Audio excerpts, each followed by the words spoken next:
At my granddaughter's graduation party, I noticed the seating card in front of my plate. It didn't say Grandma. It didn't even say my name. It said, Family Sponsor. For a moment I thought it must be some kind of mistake. But when I looked around the table, every other card had a proper title. Mom, Dad, Aunt, Cousin. Only mine reduced me to a role. Not family. Not grandmother. Just the person who paid. I picked up the card and turned it over slowly. Nothing on the back. Just thick cream paper and those two neat words written in gold ink. Family Sponsor. I didn't say anything. I simply placed the card back on the table and sat down. If you're listening to my story today, I'm glad you're here. Stay with me until the end. And tell me in the comments where you're watching from, because sometimes the people who understand these stories best are the ones who've lived through something similar. The restaurant ballroom was beautiful. Tall windows let the late afternoon sun spill across the polished wooden floor. Crystal chandeliers shimmered softly above us. White linen tablecloths covered every table, each decorated with fresh roses and tiny candles. My daughter had spared no expense. Of course she hadn't, because most of the expense had come from me. I watched my granddaughter, Emily, moving between guests in her navy graduation gown. She looked radiant, proud, excited, full of that bright confidence only 22-year-olds seem to possess. I smiled when she caught my eye and waved. Whatever else was happening around this table, none of it was her fault. Emily had always been kind to me. It was the others I had learned to watch. My daughter, Karen, stood near the stage speaking with the event coordinator.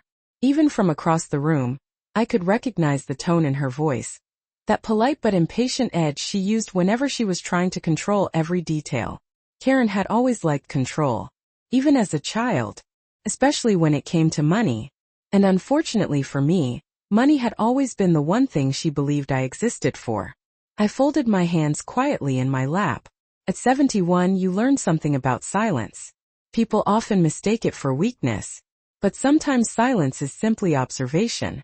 And that evening there was a lot to observe. Guests began filling the room, friends, classmates, relatives I hadn't seen in years.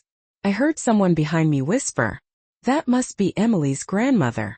Another voice replied softly, "The one who paid for most of her college." They didn't mean anything cruel by it. But the words settled heavily in my chest, because they were true. For 4 years I had written checks. Tuition, housing, books, even the laptop she needed for her classes. Karen and her husband always had some explanation. "Things are tight this month. We're still paying off the house. You know how expensive college is now." And I believed them. Or maybe believing them was simply easier than questioning my own daughter. Across the table, Karen finally noticed me holding the place card earlier.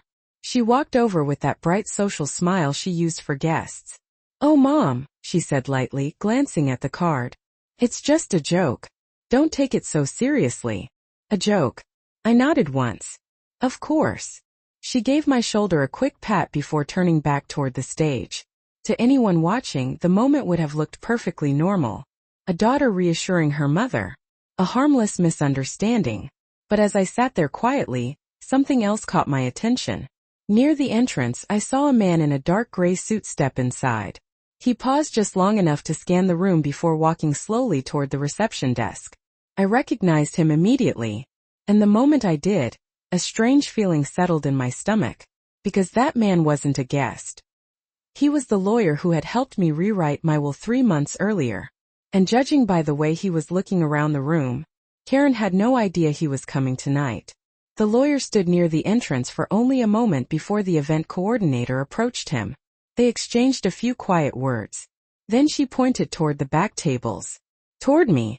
I looked down at my glass of iced tea and pretended not to notice. After 70 years, you learn that sometimes the best way to understand a situation is simply to wait and watch. The room continued filling with laughter and conversation. Chairs scraped softly across the floor as guests settled in. The faint clink of silverware and glasses echoed under the chandeliers. From the stage, a soft jazz playlist drifted through the speakers. Everything looked perfect. Exactly the kind of celebration Karen loved to host. Polished. Expensive. Impressive. But I had lived long enough to know that appearances often cost someone more than they should. Across the room, Emily was talking with two classmates. She laughed at something one of them said and brushed a loose strand of hair behind her ear. She looked happy. And that, more than anything, was why I had kept writing those checks. I still remembered the first one. 4 years ago. Emily had just been accepted to Northridge University. Karen had called me that evening, her voice tight with excitement. "Mom, you won't believe it. Emily got in." I had congratulated her, of course.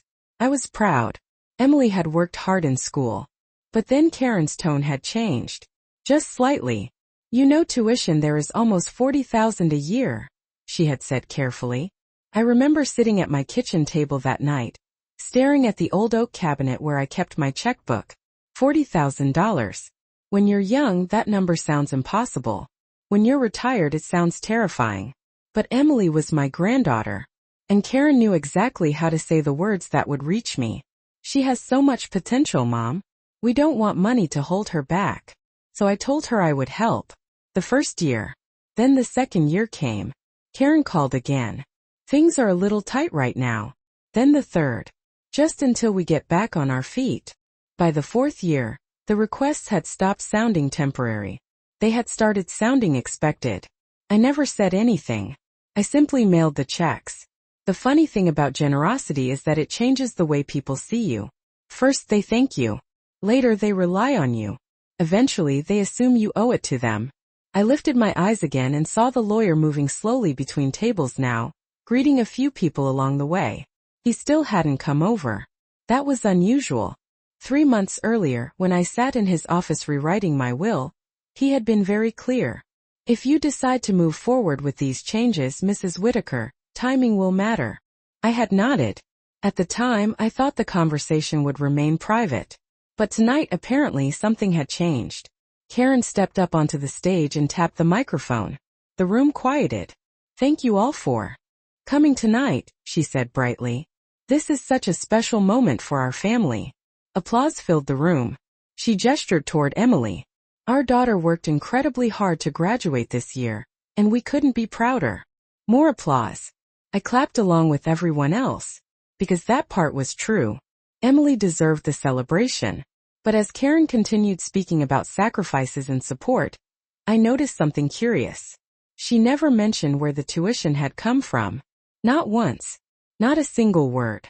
Instead, she talked about long nights helping Emily study, and how proud they were to have supported her every step of the way. I felt the corners of my mouth lift slightly. Not a bitter smile. Just a quiet one. Because sometimes the truth has a way of revealing itself without anyone needing to say a word. Karen finished her speech and raised a glass. "To Emily." "To Emily," the room echoed. Glasses clinked together. But as the applause faded, the lawyer finally reached my table. He stopped beside my chair and leaned down slightly so only I could hear him. "Mrs. Whitaker," he said quietly. "I didn't realize the celebration was tonight." His tone was polite, but I could hear the meaning behind the words. Neither had Karen. I turned my head just enough to meet his eyes. "That's all right, Daniel," I said softly. "Sometimes timing works out better than we expect." He gave a small nod. Then his gaze drifted toward the stage, where Karen was stepping down to greet guests. And for a brief moment, the faintest hint of concern crossed his face. Because unlike Karen, Daniel Whitaker knew exactly what had changed in my will. Daniel Whitaker didn't stay at my table long. He gave a polite nod, the kind lawyers use when they understand more than they say, and moved on to greet a few other guests. To anyone watching, it would have looked like nothing more than a professional acquaintance stopping by to say hello. But I knew better. Daniel didn't attend family celebrations. Not unless there was a reason. I picked up my glass again and watched the room carefully. Karen was moving from table to table now, thanking people for coming. She had always been good at that part. Smiling, shaking hands, making sure everyone saw her as the gracious host. It was a skill she learned young. Even as a child, Karen liked being admired. And if admiration required a little rewriting of the story, she never seemed to mind. When she reached my table, she placed a hand on the back of my chair. "Mom," she said warmly, loud enough for the couple sitting next to us to hear. "Is everything all right over here?" I looked up at her. Her smile was perfect. but there was something tight around her eyes. She had seen Daniel. Of course she had. Karen noticed everything that might threaten her version of events. Yes, I said calmly. Everything looks lovely. She relaxed slightly. I'm glad you think so, she replied. We worked really hard to make tonight special for Emily. It was a small word, but I had learned to hear the weight inside it. Karen and her husband Mark had always spoken about Emily's education as if it were entirely their achievement, as if those tuition payments had appeared from thin air. Karen leaned closer. And thank you again for helping with Emily's first year, she added quietly. Just the first year. That was the version of the story she preferred in public. I nodded slowly. You're welcome. She patted my shoulder again, the same quick gesture she'd used earlier, and moved on to greet another table. The couple beside me leaned closer once she left. She seems very proud, the woman said kindly. She is, I replied. That much was true. Karen had always been proud of Emily. But pride and honesty are not always the same thing. Across the room, Emily stepped onto the stage now. Someone handed her the microphone. Her voice trembled slightly at first, the way it often does when young people speak in front of a large crowd. Thank you all for coming tonight, she said. I honestly didn't expect this many people. Soft laughter moved through the room.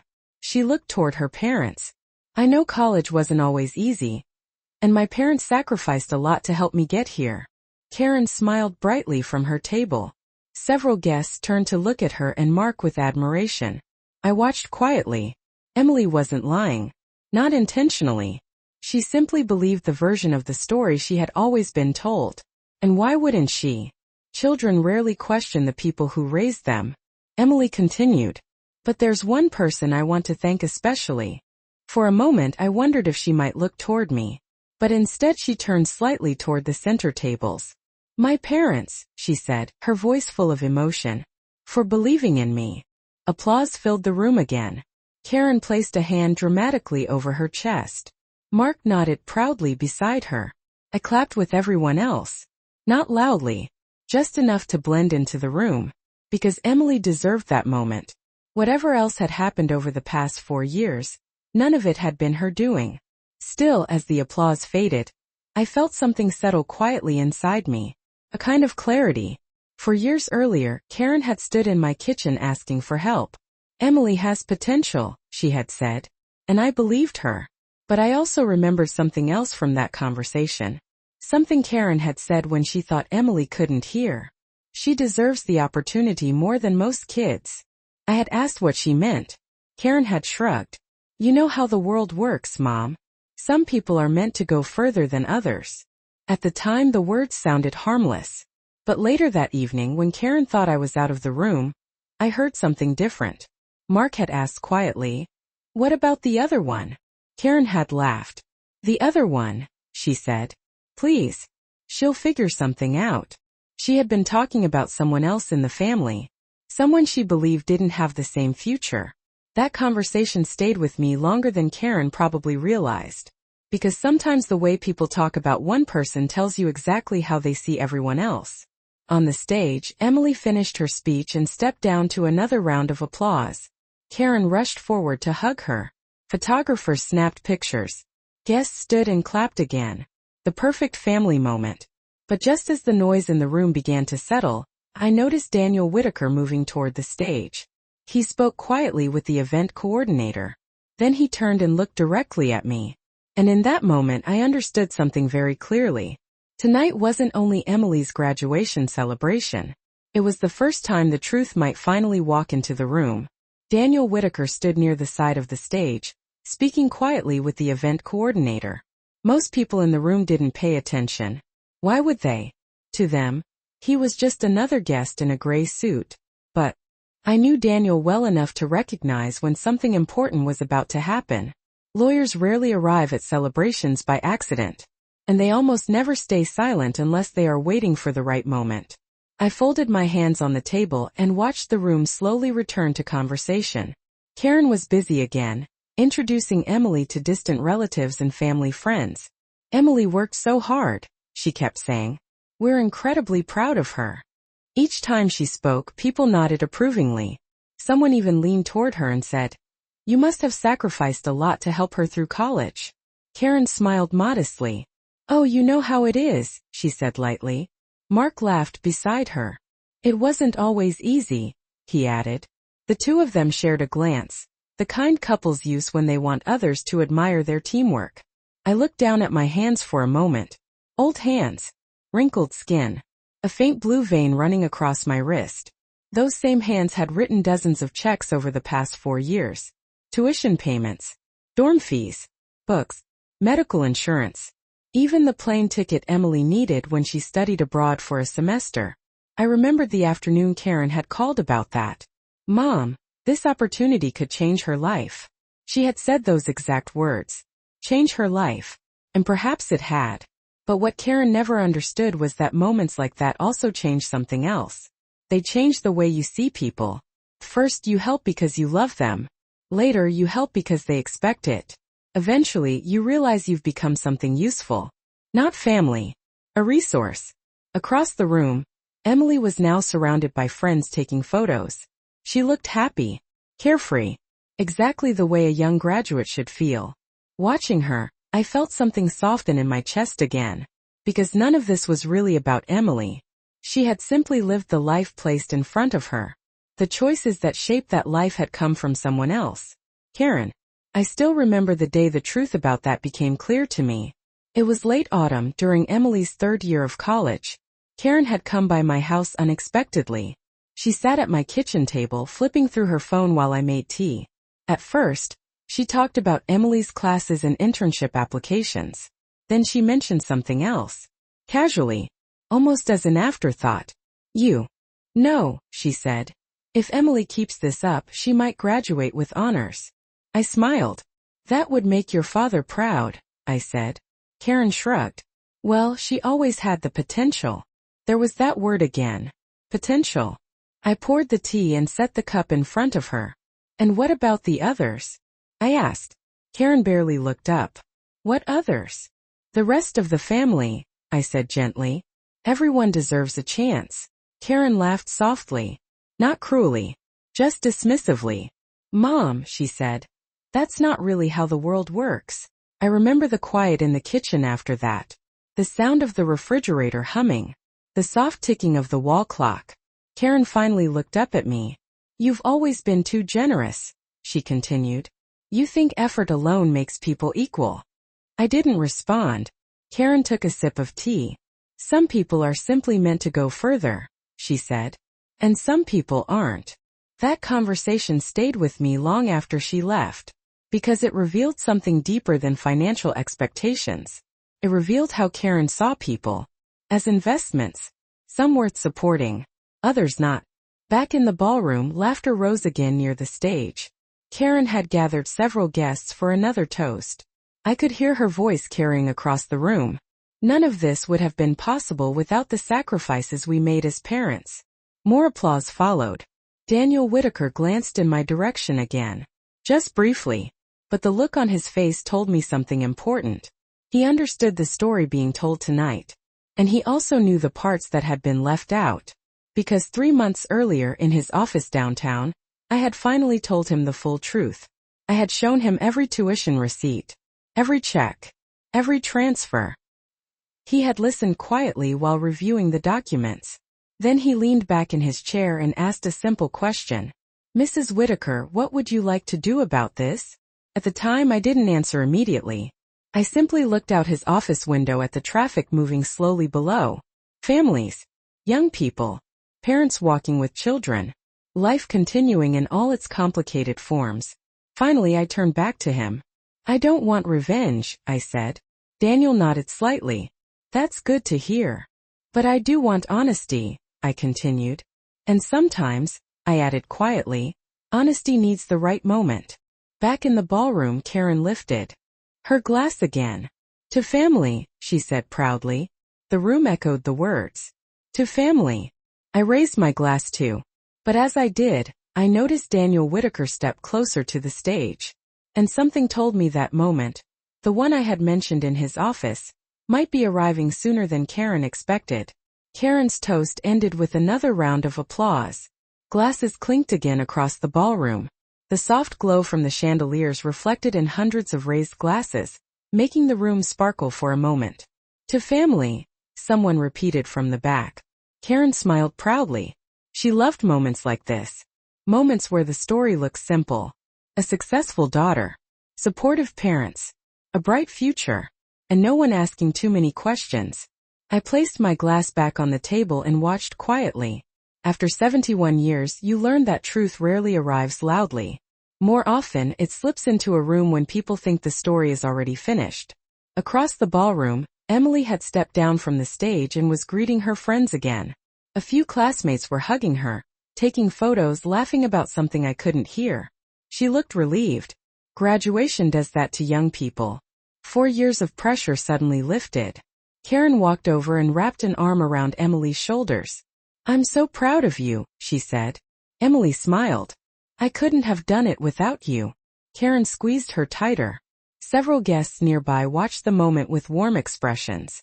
One of the women at the neighboring table leaned toward her husband and whispered, "They must have worked so hard to support her." Her husband nodded. "College isn't cheap these days." I heard the words clearly, but I didn't correct them. Not yet. Some truths reveal themselves better when someone else says them first. The music shifted slightly as the restaurant staff began bringing out desserts. Plates of cheesecake and chocolate mousse appeared across the tables. Small silver forks clinked softly against porcelain. The room relaxed again. Conversations drifted toward summer plans, internships, and job offers. Karen returned to the stage for a moment to thank everyone again. "We're so grateful you could all celebrate Emily's achievement with us," she said. Then she paused. "And before the evening ends, we thought it would be nice if a few people shared some memories." A few guests nodded. Someone joked about embarrassing childhood stories. Karen laughed. But then her eyes moved across the room and landed on me. "Mom," she said brightly into the microphone, "why don't you come up and say a few words?" A few people turned to look at me. I felt dozens of eyes shift in my direction. Karen was smiling. But I knew that smile. It was the one she used when she wanted to control the narrative. She expected a sentimental speech. A grandmother praising her granddaughter. Maybe a story about Emily as a little girl. Something harmless. Something that kept the evening comfortable. I slowly pushed my chair back. At my age, standing up takes a moment longer than it once did. But the room waited patiently. As I walked toward the stage, I noticed Daniel Whitaker watching from the side. He gave me a small, almost invisible nod. Just enough to say he understood. I reached the microphone and adjusted it slightly. The room grew quiet again. Emily looked at me with a warm smile. "Grandma," she said softly. Karen folded her arms and waited. I looked out at the room. So many faces. Friends. Relatives. People who believed they were watching a simple celebration. I cleared my throat gently. "Emily," I said, "I am very proud of you. That part was easy. And it was true. You worked hard," I continued. "And you deserve every opportunity that comes next." Emily's eyes brightened. Karen nodded approvingly. This was exactly the kind of speech she expected. But then I paused. Just for a moment. And in that silence something shifted in the room. Because silence has a way of making people listen more carefully. "I also want to thank someone tonight," I said slowly. Karen tilted her head slightly. "Someone who made this celebration possible." Karen smiled again. Of course she did. She assumed I was about to praise her. But before I could continue, another voice spoke quietly from beside the stage. "Actually," Daniel Whitaker said politely, stepping forward, "there might be something important everyone should hear first." The room went still. Karen's smile faltered for the first time that evening. Daniel adjusted his jacket and walked calmly toward the microphone. "I apologize for interrupting the celebration," he said. "But since Mrs. Whitaker was just about to speak, this may be the most appropriate moment." He reached into the inside pocket of his jacket and pulled out a thin leather folder. The kind lawyers carry when something official needs to be read aloud. Karen frowned. "Daniel," she said carefully, "what is this?" Daniel glanced at her briefly. Then he opened the folder. Inside were several documents. I recognized them immediately. because 3 months earlier, I had signed every single page. For a few seconds the ballroom was completely silent. Not the comfortable silence people share during speeches. This was different. The kind of silence that appears when everyone suddenly realizes something unexpected is happening. Daniel Whitaker placed the leather folder on the small podium beside the microphone. Karen's voice cut through the quiet. "Daniel," she said again, forcing a polite laugh. "I think there's been some misunderstanding. This is Emily's graduation party." Daniel looked at her calmly. "I'm aware of that," he replied. His voice wasn't loud, but it carried across the room easily. "And I assure you, Mrs. Whitaker felt this was the most appropriate moment." Several guests turned toward me. Karen followed their gaze. For the first time that evening, the confidence in her expression wavered. "Mom," she said carefully. But I didn't respond. I simply remained standing beside the podium, my hands folded calmly in front of me. After a lifetime, you learn something about difficult conversations. Sometimes the most powerful thing you can do is let someone else speak first. Daniel opened the folder and removed the first sheet of paper. "These documents," he began, "are related to a financial matter concerning Mrs. Margaret Whitaker." My full name always sounded different when spoken in legal settings. More formal. More precise. He adjusted his glasses and continued. "Over the past 4 years, Mrs. Whitaker has made a series of payments totaling $243,000. A low murmur spread across the room. Karen blinked. "What?" she said. But Daniel continued reading. "These payments were made directly to Northridge University and related educational expenses on behalf of Miss Emily Carter." The murmurs grew louder. Someone at the back whispered, "That's the full tuition." Another guest leaned toward his wife. "I thought her parents paid for college." Karen stepped forward quickly. "Daniel," she said sharply, "this isn't necessary." Daniel didn't look at her. Instead, he glanced down at the documents again. "Each payment was recorded and documented," he continued, "including tuition, housing, books, medical coverage, and travel expenses." Emily was staring now. Her eyes moved slowly between Daniel and me. "Grandma," she said softly. I met her gaze and nodded once. That was all. Sometimes the truth doesn't need explanation. It simply needs confirmation. Karen's voice rose slightly. "This is ridiculous," she said. "Mom helped a little during the first year. Everyone knows that." Daniel calmly lifted another sheet from the folder. "Actually," he said, "the records show that Mrs. Whitaker covered nearly 85% of Miss Carter's total university expenses." The room went completely still again. Karen's mouth opened slightly, but no words came out. Mark stepped closer to the stage. "Why are you bringing this up now?" he demanded. Daniel finally looked at him. "Because Mrs. Whitaker requested that these records be acknowledged publicly." Mark turned toward me. His expression was a mix of confusion and irritation. "Why would you do that?" he asked. I answered quietly. "Because the story being told tonight wasn't complete." No anger. No accusation. Just the truth. Emily stepped closer to the stage now. Her voice trembled. "You paid all that?" I shook my head gently. "Not all," I said. "Just what you needed." Emily looked down at the floor for a moment. The room remained silent. Karen suddenly laughed again. But this time the sound felt strained. "So what?" she said quickly. "Mom helped. Families help each other." Daniel nodded. "That's true." Then he lifted the final document from the folder. "And that's not actually the main reason I'm here tonight." Karen froze. "What do you mean?" Daniel placed the final document on the podium. "This," he said calmly, "is an amendment to Mrs. Whitaker's estate plan." Several guests shifted uncomfortably. Wills and inheritance were not typical graduation party topics. Karen folded her arms. "Mom," she said impatiently, "this really isn't the time." Daniel continued anyway. 3 months ago, Mrs. Whitaker requested a revision to her will. I noticed Karen's expression change again. Subtle, but unmistakable. Because Karen knew exactly what that meant. For years, she had believed she understood how my estate would be distributed. It had been discussed many times. In fact, Karen had once described it confidently to a relative during a holiday dinner. Eventually everything will come back to the family, she had said. But what Karen never understood was something very simple. Plans change. Especially when people start rewriting the story of how things happened. Daniel tapped the final document lightly. This amendment includes a clause concerning honesty and representation of financial contributions within the Whitaker family. Karen stared at him. That doesn't make any sense, she said. Daniel looked up. It will in a moment. He turned slightly toward the room. Then he began reading the clause aloud. And as the first sentence left his mouth, Karen's confident smile finally disappeared. The ballroom had grown so quiet that I could hear the faint hum of the air conditioning above the chandeliers. No one moved. No one spoke. Daniel Whitaker adjusted the document slightly on the podium and began reading. This amendment, he said clearly, was added to Mrs. Margaret Whitaker's estate plan on March 14th of this year.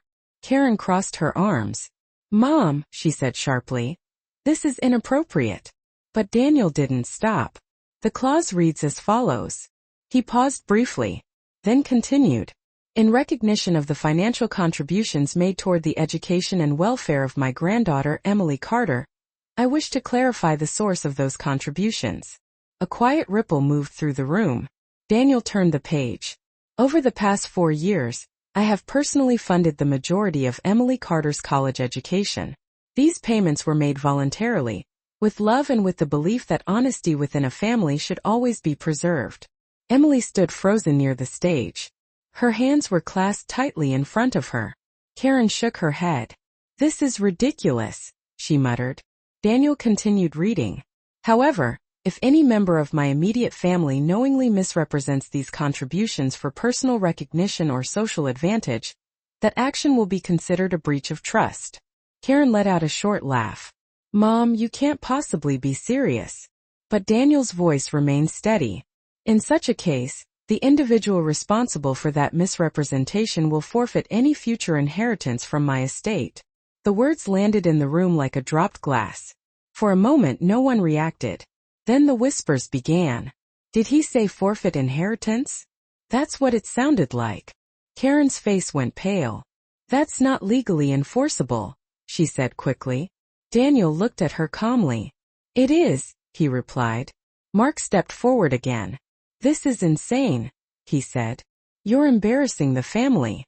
I finally spoke. No, I said quietly. I'm correcting the story. The room fell silent again. Emily slowly turned toward her mother. Mom, she said carefully. Karen avoided her eyes. This is being blown out of proportion. Daniel finished reading the final paragraph. Integrity matters more to me than appearances. Any member of my family who cannot acknowledge the truth will not share in the legacy I leave behind. He lowered the document. That concludes the amendment. Karen stared at him. You're saying, if someone lies about this? Daniel nodded. They are removed from the will. Mark scoffed. That's absurd. But Daniel simply closed the folder. Mrs. Whitaker's estate currently includes her home, investment accounts, and several long-term funds. Several guests exchanged glances. Everyone in the room understood what that meant. Karen certainly did. Mom, she said slowly, you're not really threatening your own daughter over a misunderstanding. I looked at her calmly. It wasn't a misunderstanding. Karen's voice rose. It was a celebration speech. Yes, I replied. And you chose the version of the story that made you look generous. Karen's jaw tightened. You're humiliating me. I shook my head gently. You humiliated yourself. Emily stepped forward again. Her voice was barely above a whisper. Mom, is it true? Karen didn't answer. Emily turned to Daniel. Did Grandma really pay for most of my tuition? Daniel nodded. Yes. Emily's eyes filled with confusion. You told me you and Dad handled it, she said to her mother. Karen looked around the room. Dozens of people were watching now. Friends, relatives, parents of Emily's classmates. The admiration Karen had enjoyed earlier had turned into something else. Curiosity. And slowly, understanding. Karen tried to regain control of the situation. Mom helped, she said quickly. But that's what families do. Daniel spoke again. The financial records are very clear. Emily turned toward me. Grandma, why didn't you tell me? I smiled softly. Because it was never supposed to be about credit. Emily's eyes glistened. But tonight, she said. Yes, I replied. Tonight the story changed. Karen shook her head. This whole thing is unnecessary. Daniel glanced at me. I gave him a small nod. There was one final sentence in the amendment, and it mattered more than everything else he had read. Daniel opened the folder again. There is one more clause, he said. Karen closed her eyes briefly, because something inside her already knew. This wasn't the part she wanted the room to hear. The ballroom had grown so quiet that even the restaurant staff had stopped moving. Forks rested on plates. Conversations had died mid-sentence. Everyone was looking at the stage. At Daniel. At the folder in his hands. And at Karen. Daniel Whitaker opened the leather folder again and carefully slid out the final page. He adjusted the paper beneath the light above the podium. There is one additional clause, he said. Karen exhaled sharply. Daniel, this has gone far enough. But he didn't stop. He looked down at the document and began reading. If the individual responsible for misrepresenting my financial contributions publicly acknowledges the truth, and offers a sincere correction before the end of the event in which the misrepresentation occurred, the inheritance clause will remain unchanged. A quiet murmur moved through the room. Karen blinked. You're giving people a chance? Someone whispered. Daniel continued. However, if that individual refuses to correct the record when the opportunity is presented. He paused. The silence stretched across the ballroom. Then their removal from my estate will become permanent and irrevocable. Karen's eyes widened slightly. Now she understood. This wasn't just about revealing the truth. This was about giving her a choice. Right here. Right now. In front of everyone. Daniel lowered the page. That concludes the amendment. The room waited. All eyes turned toward Karen. For several seconds she said nothing. Mark leaned toward her. Just say something, he muttered quietly. Karen forced a smile.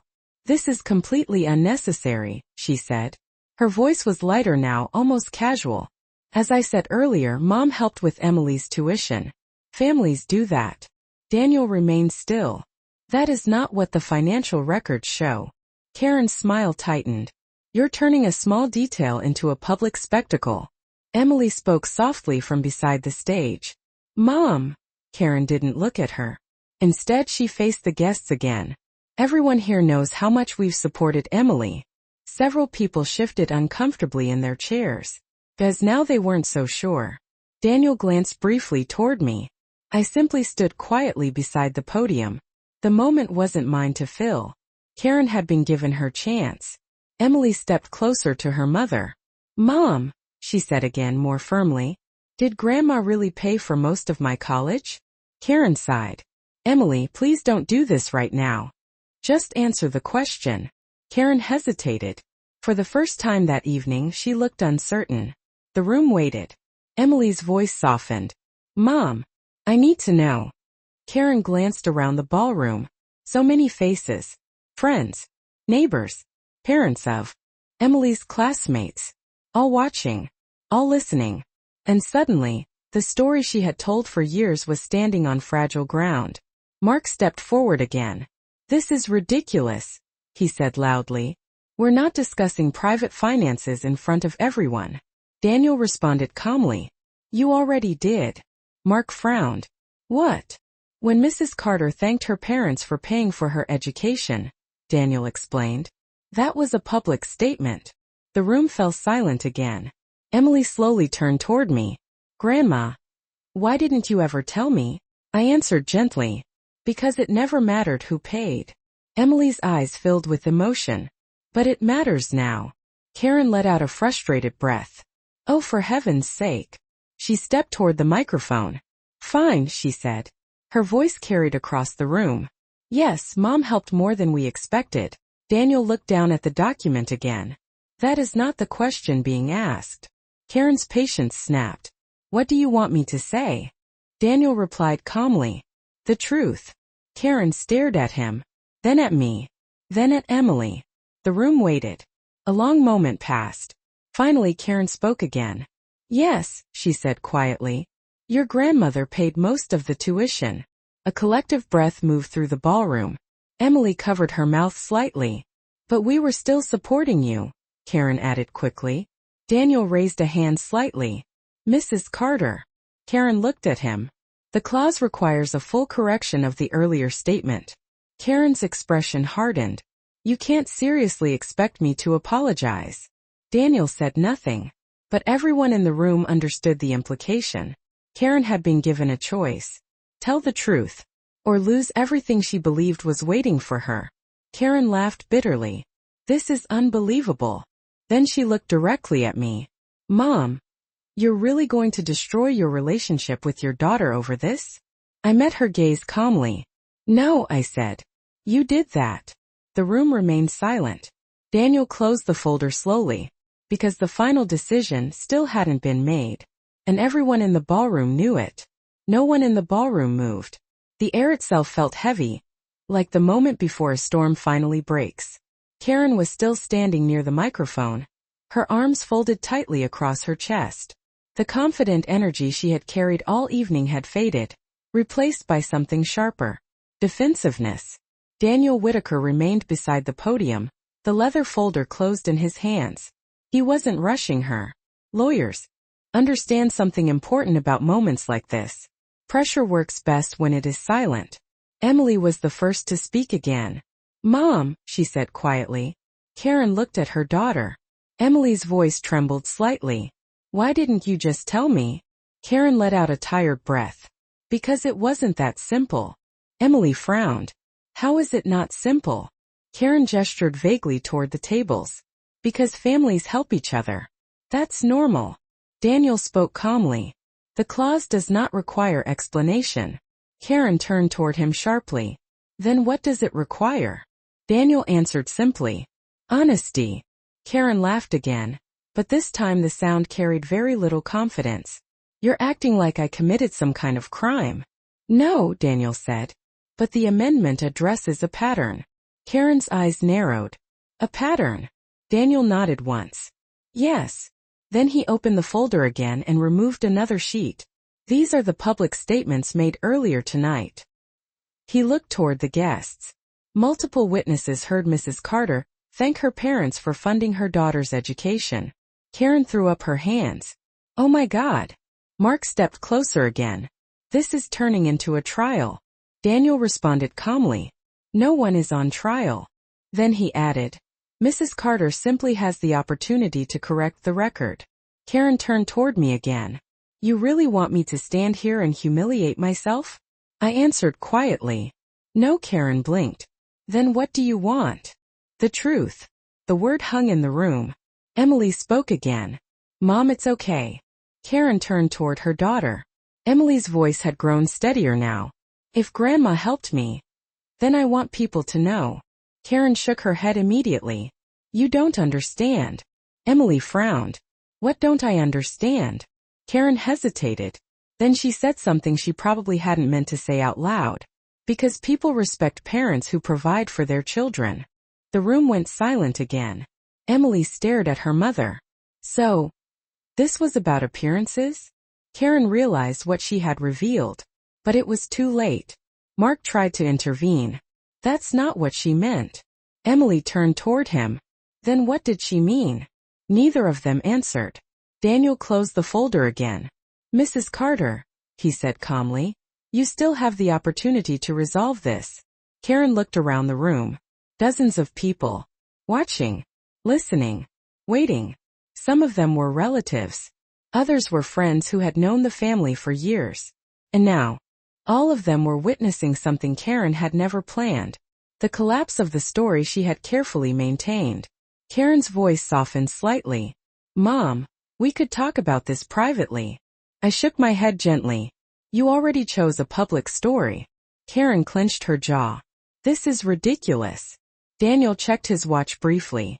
Then he spoke again. The amendment specifies that the correction must occur before the end of the event. Karen stared at him. You're putting me on a timer? No, Daniel replied. The document is. Karen's shoulders rose and fell as she exhaled slowly. Then she stepped toward the microphone again. For a moment it seemed like she might finally say the words. Emily watched her carefully. The entire ballroom waited. Karen looked down at the microphone, then back up at the crowd, and suddenly her expression hardened. "No," she said. The single word cut through the room. Daniel didn't react, but Emily did. "Mom," Karen lifted her chin slightly. "I'm not apologizing for being proud of my daughter." Daniel responded quietly. That was never the issue. Karen ignored him.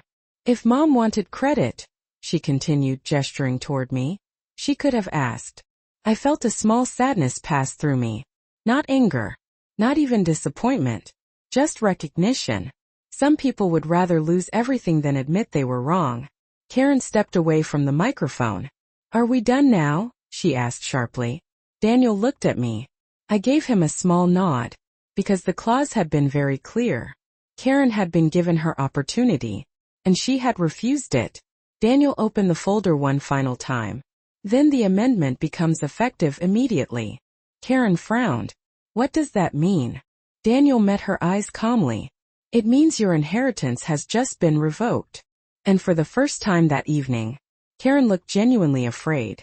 For a moment Karen didn't react. The words seemed to hang in the air above the stage. Your inheritance has just been revoked.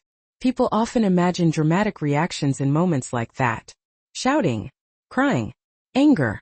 But Karen simply stared at Daniel, like someone who had just heard a language she didn't understand. "What?" she said. The single word came out small. Daniel Whitaker remained calm.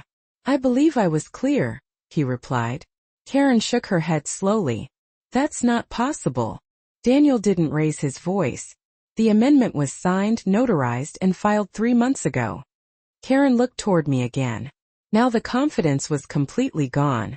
"Mom, you wouldn't actually do that." I answered quietly. "I didn't." Karen frowned. "What?"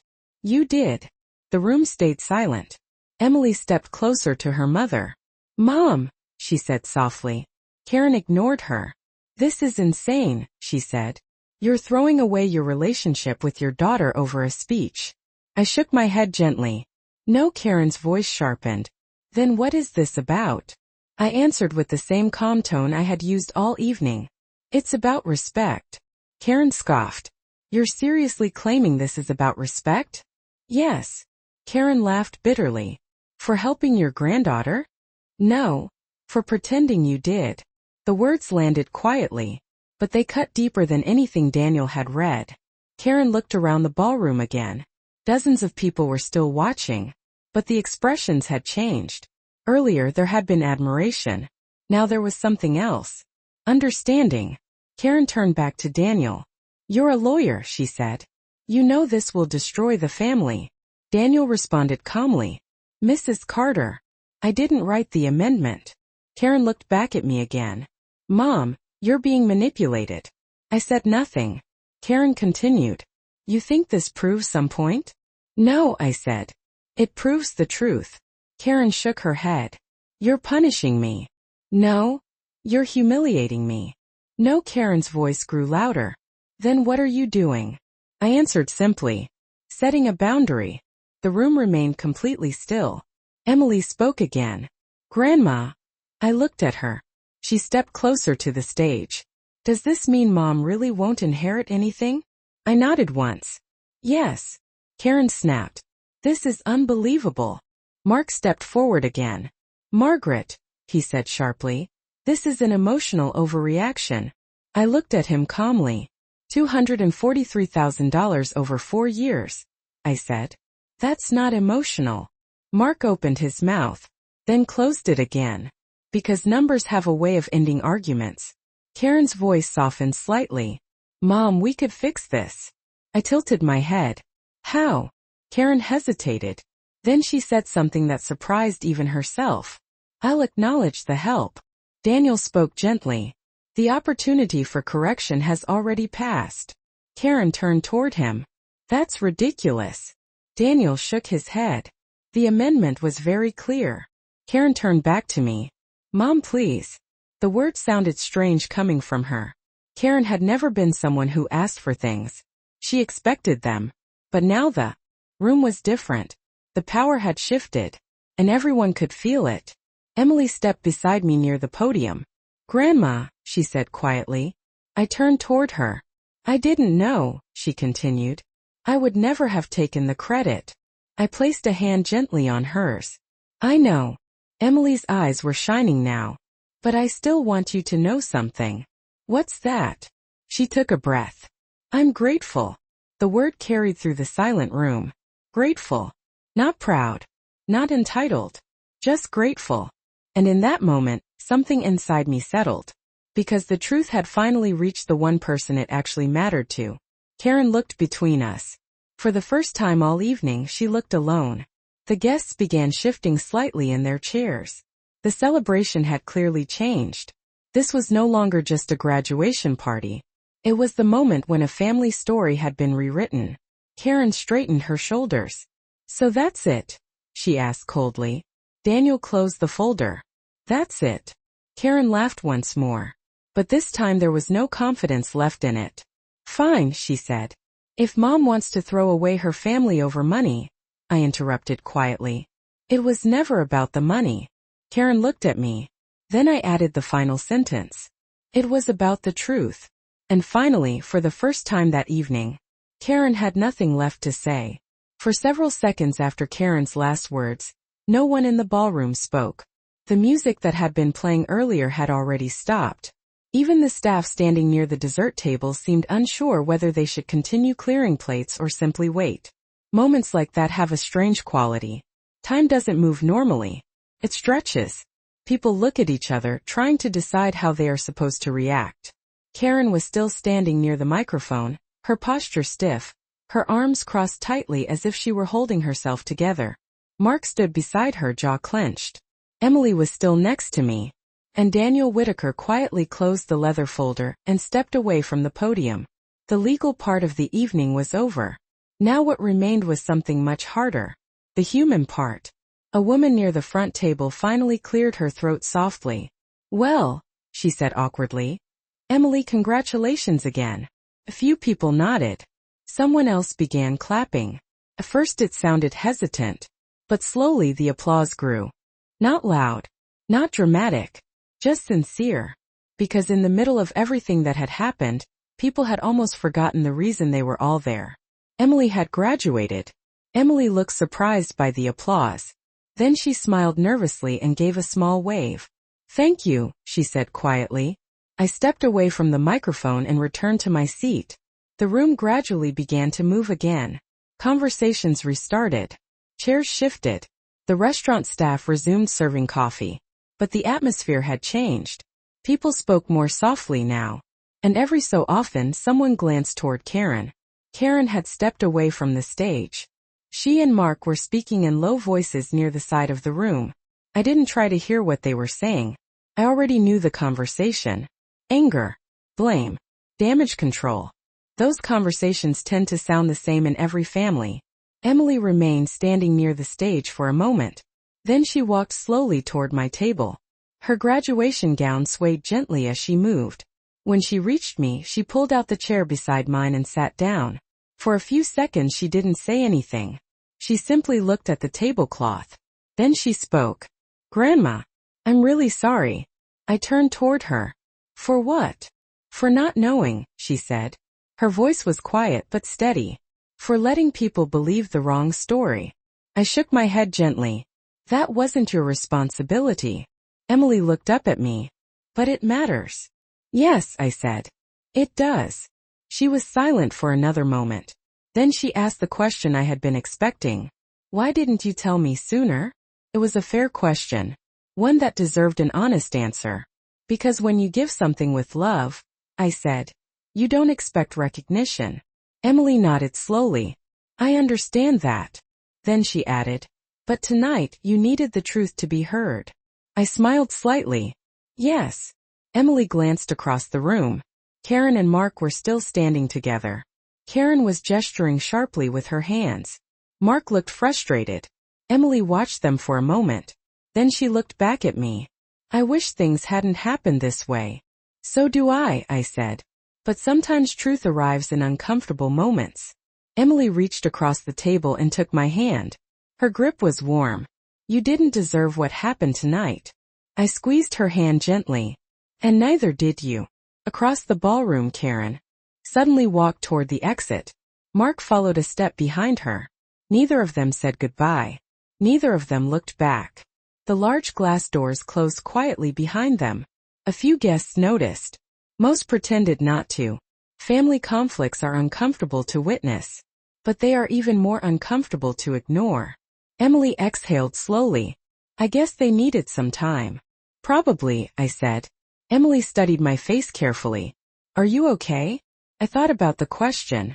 Really thought about it. Then I answered honestly. Yes. Not relieved. Not triumphant. Just at peace. Because the truth had been spoken. And sometimes that is enough. Emily smiled softly. You know, she said, I learned something tonight. What's that? That integrity matters more than appearances. I nodded. Your grandfather used to say the same thing. Emily looked around the room again. The celebration was slowly returning to normal. Guests were laughing again. Coffee was being poured. Someone even restarted the music. But beneath the surface, something important had shifted. Emily squeezed my hand again. Grandma, she said. Yes. I promise I won't ever forget what you did for me. I smiled. That's not what I want you to remember. Emily tilted her head. Then what? I leaned slightly closer and said the one thing I hoped would stay with her long after the evening ended. Remember to tell the truth, even when it's uncomfortable. Emily nodded. And for the first time that night, the celebration finally felt real again. By the time most of the guests began leaving the restaurant, the tension that had filled the ballroom earlier had softened into something quieter. Not forgotten. Just settled. The chandelier still glowed above the tables, but many of the candles had burned low now. Plates had been cleared away, and the staff moved quietly between tables collecting empty glasses. A few guests stopped by my table before leaving. Some simply smiled. Others touched my shoulder gently. I admire your honesty, one woman said softly. Another guest nodded and added, that must not have been easy. I thanked them politely. But the truth is, honesty rarely feels dramatic in the moment. Simply feels necessary. Across the room, Emily was still speaking with several classmates.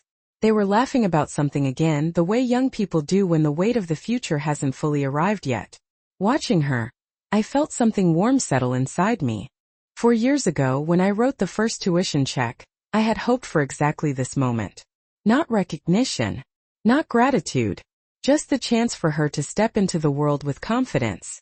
Emily eventually walked back over to my table again. She had removed her graduation cap now, and her hair fell loosely over her shoulders. You're still here, she said with a small smile. Of course, I replied. It's your celebration. Emily sat down across from me. For a moment, she simply looked around the quieting room. Then she asked the question I had been expecting since the evening began. Grandma, what happens now? It was a thoughtful question. Not about money. Not about inheritance. About the future. I leaned back slightly in my chair and considered the answer. Life continues, I said. Emily smiled faintly. That sounds simple. It usually is. She traced a small circle on the tablecloth with her finger. Do you think Mom will ever talk to you again? I didn't answer immediately. Family relationships are complicated. And time has a way of surprising us. Maybe, I said eventually. Maybe not. Emily nodded slowly. I hope she does. So do I. Emily looked at me again. But even if she doesn't, I'm glad the truth came out. Her voice was calm now. Steady. I didn't realize how important that was until tonight. I reached across the table and placed my hand over hers. The truth always matters, I said. Even when it's uncomfortable. Emily squeezed my hand gently. You taught me that tonight. The last few guests began heading toward the exit. Outside the tall windows, the city lights reflected off the dark glass. It was late now. The celebration was ending.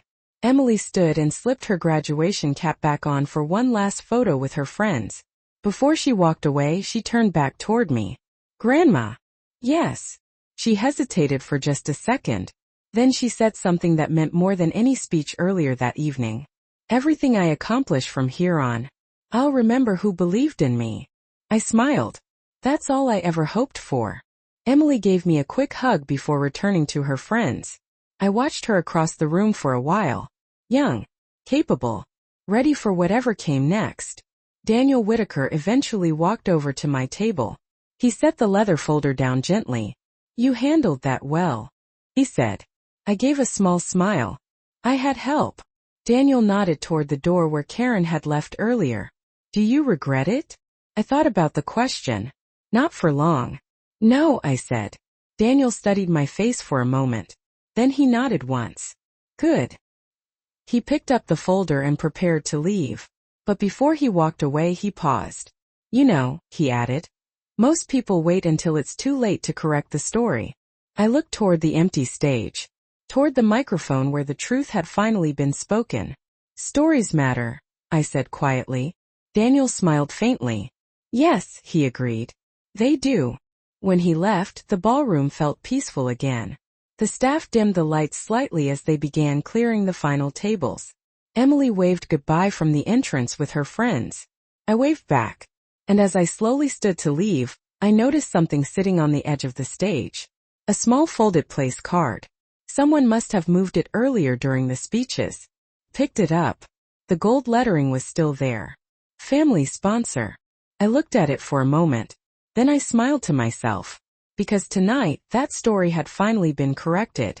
I turned the card over, set it gently on the empty podium, and walked toward the exit. And as the ballroom lights dimmed behind me, I realized something simple but important. Respect doesn't come from money. It comes from truth. And sometimes the bravest thing a person can do for their family is tell it.